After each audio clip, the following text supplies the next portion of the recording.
What if I told you that Kenya's main gateway to the world just slammed shut?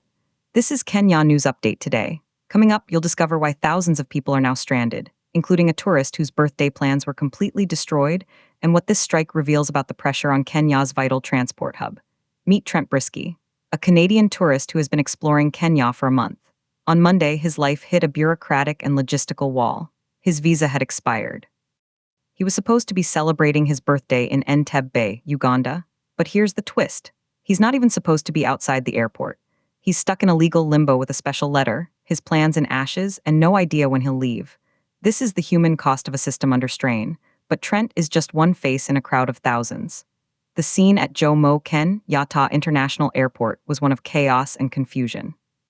Stranded passengers sat outside, families were separated with relatives trapped inside terminals, and the nation's flagship carrier, Kenya Airways, issued an urgent travel advisory telling people not to come to the airport without confirmed flight status.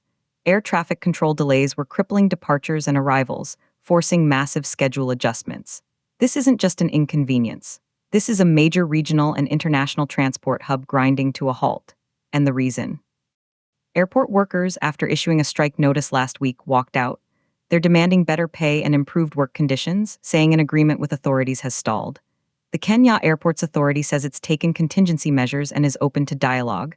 But here's what nobody's talking about: the domino effect. This strike doesn't just stop planes. It stops business. It stops tourism. It stops families from reuniting. It stops critical cargo. Linda Chebbit had to rearrange her entire plan just to see her mother off to Eldoret, a simple domestic trip now impossible. The tension is palpable. On one side, workers fighting for what they call fair treatment. On the other, a traveling public held hostage by the breakdown.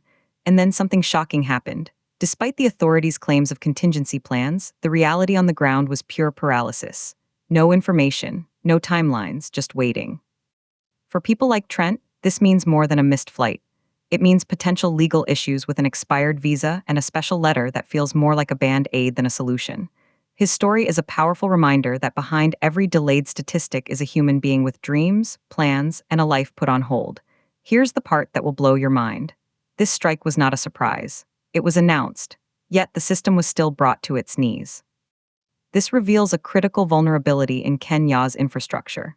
When the workers who keep the skies safe and the terminals running feel undervalued, the entire economic engine can sputter and stop.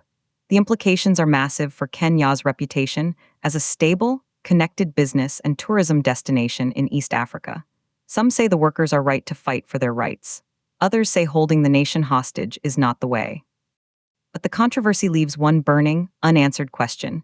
If a pre-announced strike can cause this much disruption, how prepared are we really for the unexpected? The airport is quieting, but the frustration is boiling over. We started with a gateway slammed shut and a tourist in limbo. The workers have made their point, but at what cost to Kenya's people and its global standing? Do you think airport workers are justified in using strikes that strand thousands, or should there be a better way? Drop your take in the comments.